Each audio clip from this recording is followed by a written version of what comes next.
É isso aí, gente. Seja bem-vindo, muito bem-vindo ao canal. Nesse vídeo a gente vai falar a respeito do seguinte: qual a razão da esperança dos crentes? Vamos pensar sobre isso? Vamos ver até o final. Não sai daí.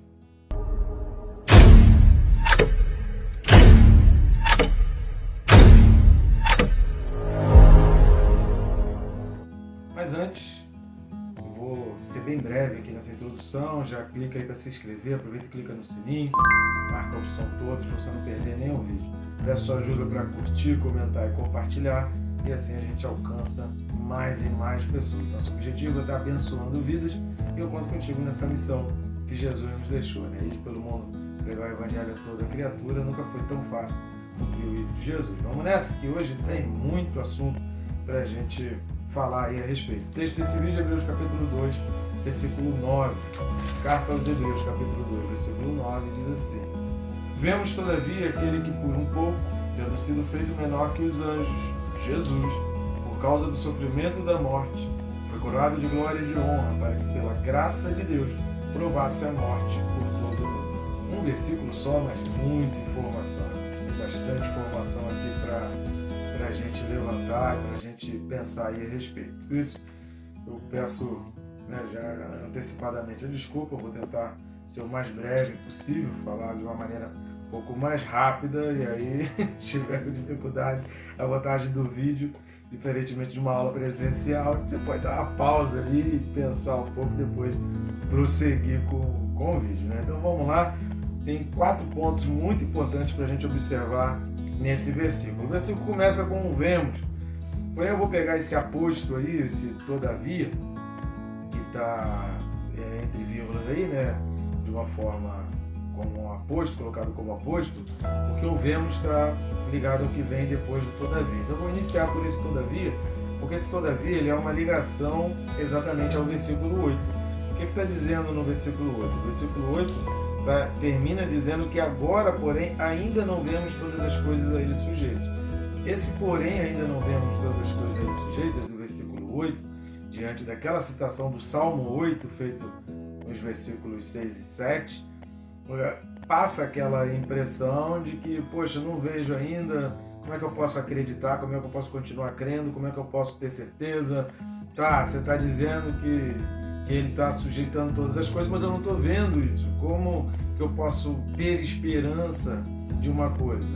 E esse todavia, então, está ligado a essa frase aí do versículo 8, para dizer exatamente, olha, embora, todavia, entretanto, embora ainda não estejamos vendo, por quê? Porque não chegou a hora, nós só não estamos vendo, porque ainda não é a hora, ainda não é o momento que Deus determinou, por isso nós não estamos vendo o domínio completo de Jesus, porém nós vemos pela fé. Entretanto, todavia, nós vemos pela fé. Então nós vemos Jesus pela fé. Essa vitória esmagadora, esse poder dominante de Jesus, nós vemos pela fé. Esse todavia, ele pode ser interpretado para nós dentro do contexto dessa carta aos Hebreus, no sentido de, mas calma, não vemos ainda, mas calma.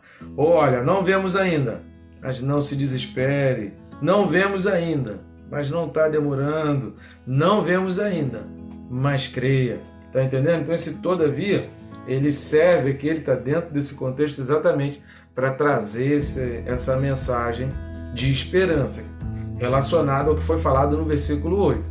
Se você não assistiu, assista o vídeo anterior ao vídeo passado, onde nós comentamos a respeito do versículo 8. Por isso, esse versículo 9 fala assim, nós não vemos ainda, entretanto, e aí é o segundo ponto que nós vamos falar aqui. Nós vemos Jesus. Vemos quem? O homem Jesus. Esse Jesus aqui é o homem Jesus. Aqui nós falamos da humanidade, do Jesus humano.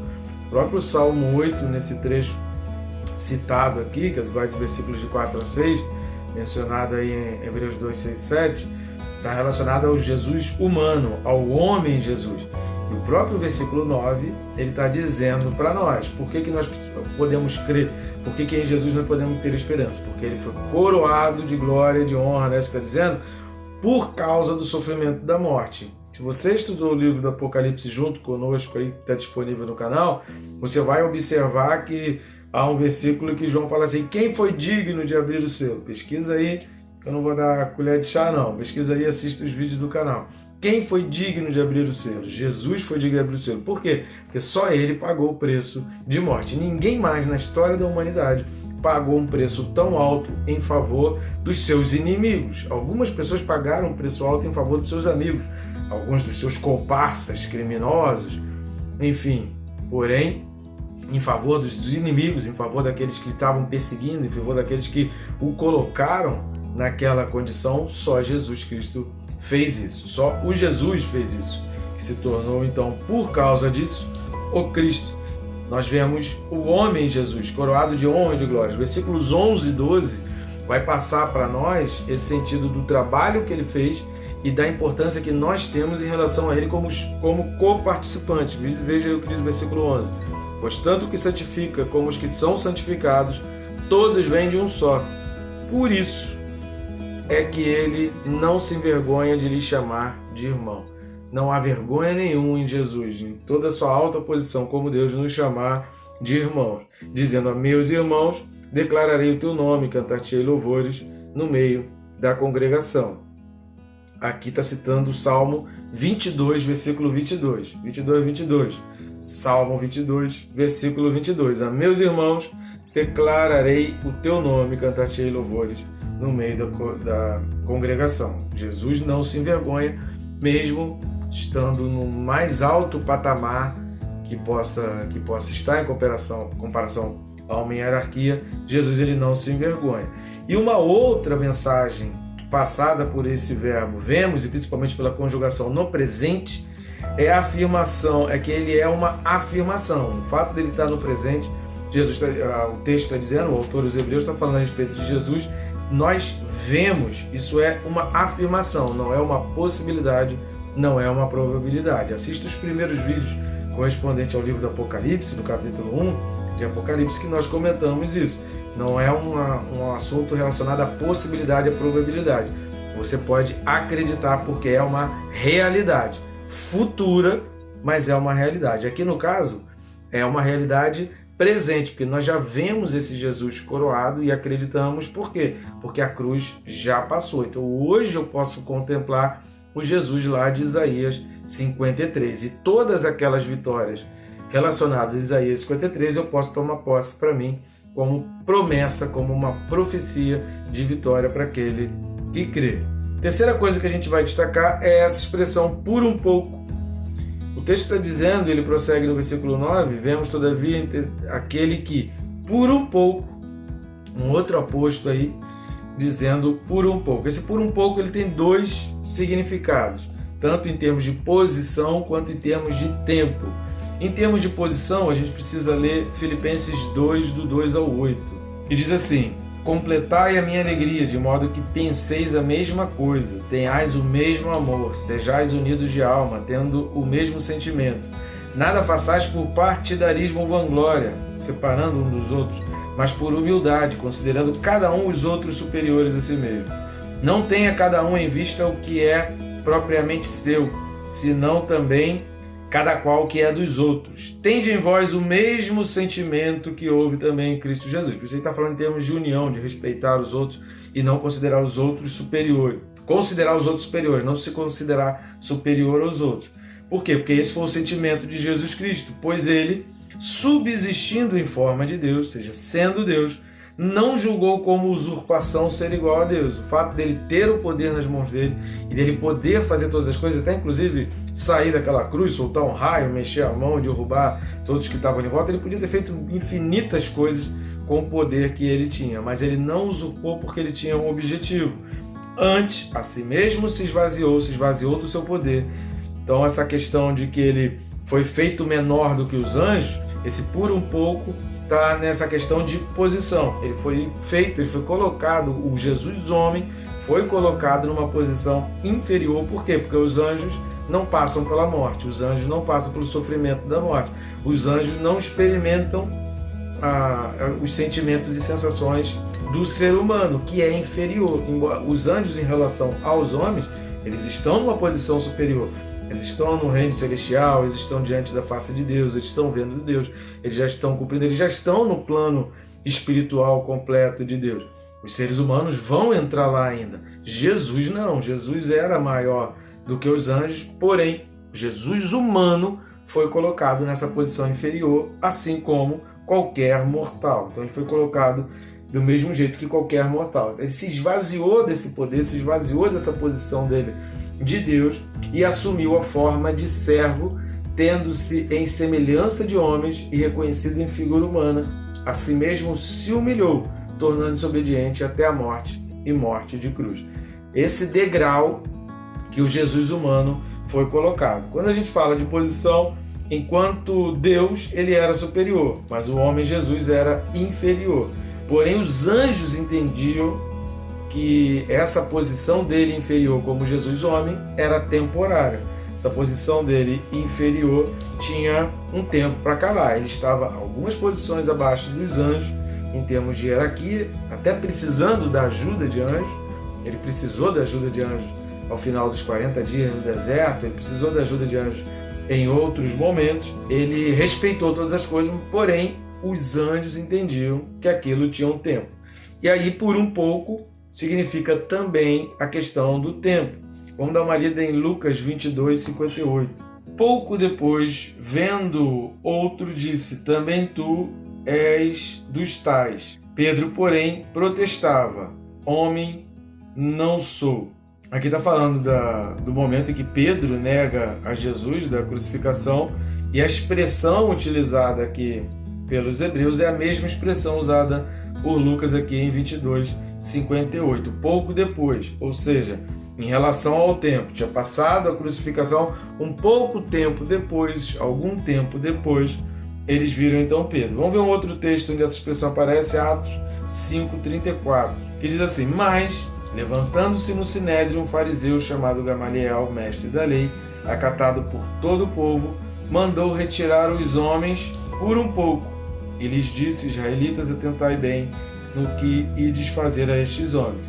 Esse por um pouco é a mesma expressão, mas já se referindo exatamente à questão do tempo.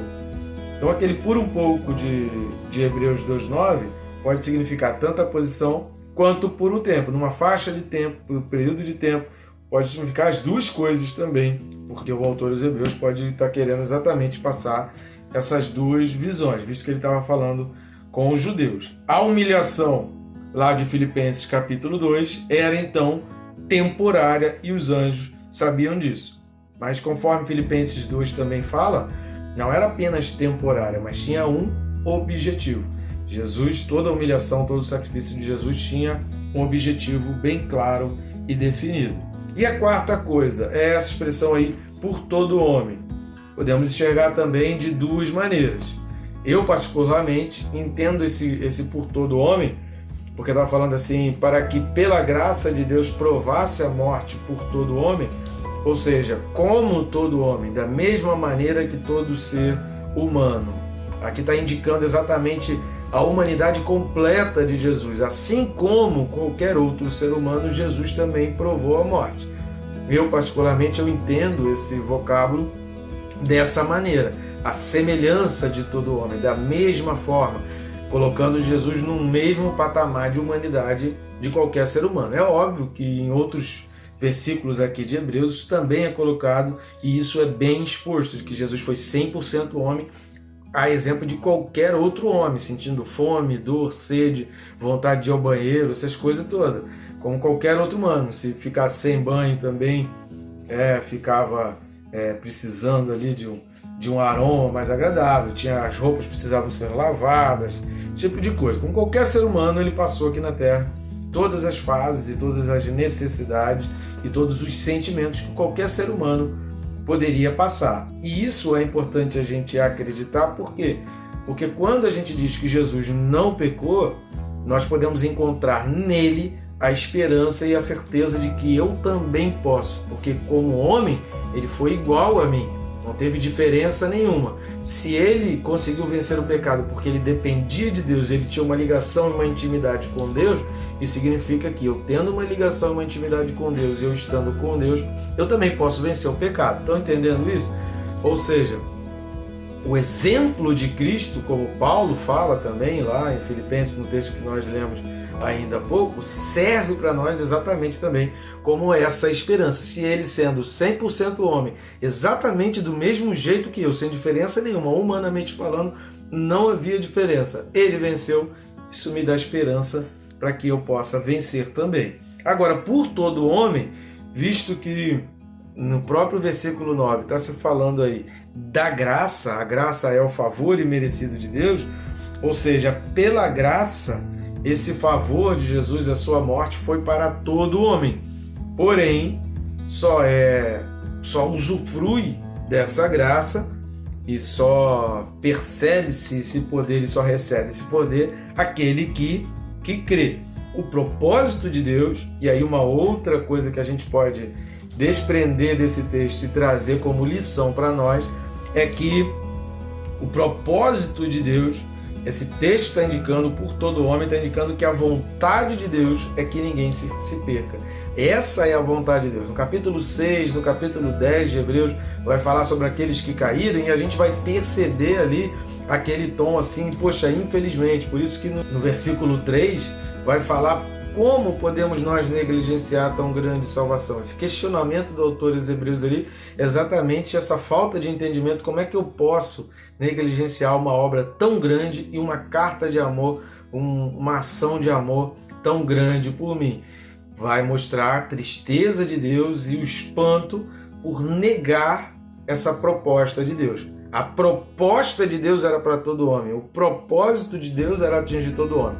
Infelizmente, alguns preferem escolher e optam pelas coisas terrenas, pelas coisas somente desse mundo e não se preocupam com o mundo por vir, não se preocupam com a eternidade. Só se preocupam em ter prazer aqui e aí se morrer, acabou, deixa para lá. Só que a eternidade é maior do que o tempo de vida aqui na Terra. Não se esqueça disso na hora de tomar as suas decisões. Gênesis capítulo 4, Deus disse para Caim, olha, diante de ti tem o mal, cumpre a ti dominá-lo. Deus falou isso antes que o mal tomasse conta. Por quê? Porque Caim não dominou. Quando a gente não domina o mal, a gente se deixa dominar pelo mal e o mal nos domina. Nós precisamos fazer as escolhas. A vontade de Deus, todos nós venhamos a ser salvos, que todo mundo venha a ser salvo. Por isso a gente precisa evangelizar, por isso a gente precisa falar, por isso a gente precisa compartilhar vídeos que falem da palavra, por isso a gente precisa anunciar, porque essa é a vontade de Deus. Se eu quero cumprir a vontade de Deus, lembra dos versículos que nós vimos? Assista os 5 últimos vídeos aqui referente aos Hebreus que nós falamos isso. Se eu sou salvo, eu quero entender a vontade do meu Pai. Se eu era órfão e agora me torno filho, agora eu morava numa casinha, num casebre como Mefibosete. Pesquisa aí sobre Mefibosete, o que Davi fez com ele. Tirou ele lá da pobreza, lá do isolamento, vivia à margem da sociedade e agora está sentado à mesa junto com o rei. Tenho que ser grato. Se eu tenho que ser grato, eu preciso saber qual é a vontade do meu Pai e o que agrada ao meu Pai. E o que agrada ao meu Pai é que todos sejam salvos, pode estar dizendo também esse texto, e a gente pode também tirar esse entendimento aqui. É por todo homem. Agora, só vai alcançar, só vai chegar aquele que perseverar até o fim, como foi falado aí nos versículos 3 e 4 também de Hebreus 2. Tá bom, gente boa? Que Deus te abençoe, rica e abundantemente.